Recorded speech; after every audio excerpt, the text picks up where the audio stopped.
Okay, this is take 3. I've had forgotten a tranny bolt right here, and so I went ahead and wanted to point that out so all you web guys don't get mad at me. What we did here was, and again on part 2 video, we forgot to tell you about a couple things. You have the tranny filter, you have an AC plug on that side near the radiator of the passenger side of the car, and you're going to get some more fluid out of this hose, which pretty much dumped all on the ground, and we tried to catch it. But very slowly what we did was we lifted the car up with the lift and left the tranny and engine on the cart, and it just has a cool factor of like 10, which is why we're shooting the video. We could have done this with any car. We've done this with Volkswagens and other vehicles. I don't know, this thing's so new, we just decided this would be fun to shoot a video for. So here's the rear, and here's the front, and here's the guy responsible for it all. His name is Vince Meister, and most likely I will edit his picture out and put his mug on Facebook. But here we go. Nice chat. Okay, this is actually part 4. This is how stupid we get at the shop. They had to insist on standing inside of it, and they had a steering wheel, but they're a little too embarrassed to hold that. There you go. There's Vince's steering wheel. And there's G1 with his Gangnam style freaking cell phone. Okay, now we're going to the back. Peace out, guys. So if I would have actually thought, because we're pretty tired, I would have put a couple 2x4s on the engine side. And the reason is that even though it would have been awkward at first, it would have been easier for the tranny to slide on and off. I've done this many times. I'm not sure why I forgot that. We just did a Volkswagen not too long ago, and we did not have a problem there. So either way, if you're smart, think of it ahead of time. Put some 2x4s, which will lift it off the ground, and then you basically remove the transmission, and you can slide it in and out and have a little bit of wiggle room. So now we have to do it after the fact, and we are going to do it with a engine hoist. Okay, peace out. Okay, I believe this is cut number 5. I could be on 4, I can't remember. But here's the old transmission. It looks brand new as far as I'm concerned, but internally there is something wrong with it. Most likely the tow truck driver that repoed the car drug it while it was in park. We have not touched the steering rack since last I saw you, and there's some tools on the ground which I will definitely pick up. And now we're ready for the engine and new tranny, or new used tranny, to go back in. We're just setting it here, and in a minute here's the engine bay.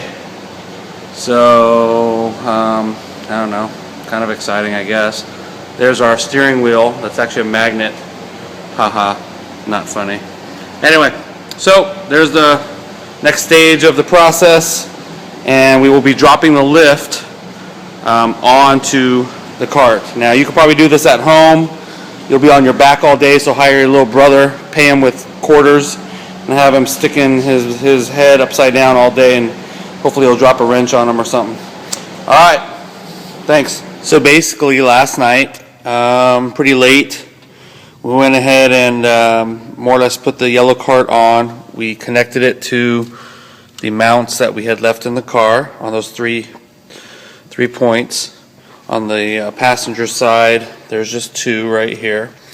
And so more or less the engine is ready to get all plugged in and fluids back in. That includes new tranny fluid, new transmission filter, at least the external one. This customer has opted out to not do the spark plugs, but we will have to do new Freon, and I just wanted to keep you guys up to date. And then one last thing, at least for this little segment here, is you guys are probably wondering why the transmission has a problem, and most insights probably do not. I'm not a forum guru, so I'm not really sure what's out there, but basically this car was repoed, and the chance is very likely that the tow driver simply boosted it from the rear, dragged it X amount of feet in park. That's what we're assuming. The car still drives, it just makes a teeny grinding noise, like a, I don't know how to explain it, but almost like a gear or solenoid that's not engaging correctly. It's almost like when you're a kid and you have a deck of cards that's taped to your spokes on the rear of your BMX bike and you're driving really fast. That's what it sounds like, or riding really fast. So that is basically what caused us for this. And if you guys know the reason for this problem, give us a holler.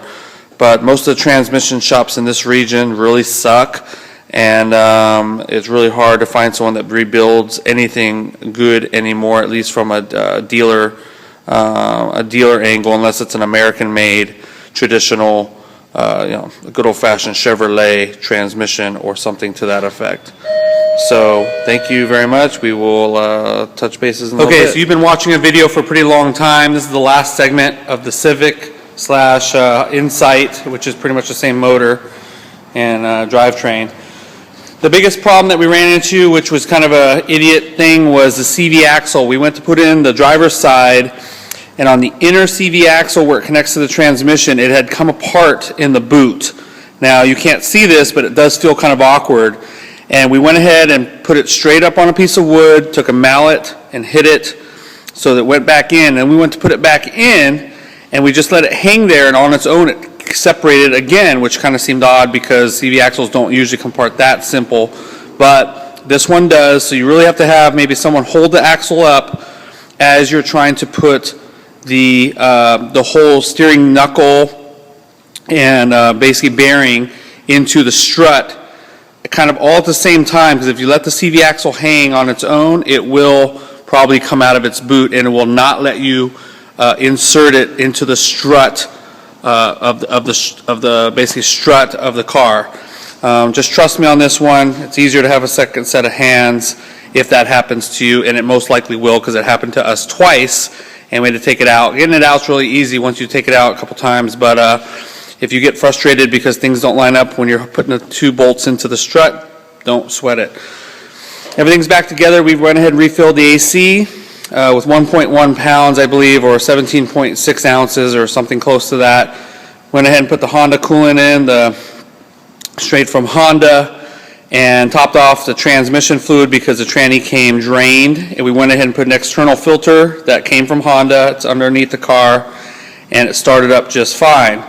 If you do run into an ABS speed sensor problem or any type of wheel sensor, most likely you pulled too hard as you were disassembling the steering slash control arm area, and you might have pulled too hard on a wire. Why do I know this? Because I've seen it happen before. So anyway, thanks for sharing. Be kind in your comments. And Vince is standing right there laughing at me as I'm making the video. Anyway, see you guys later.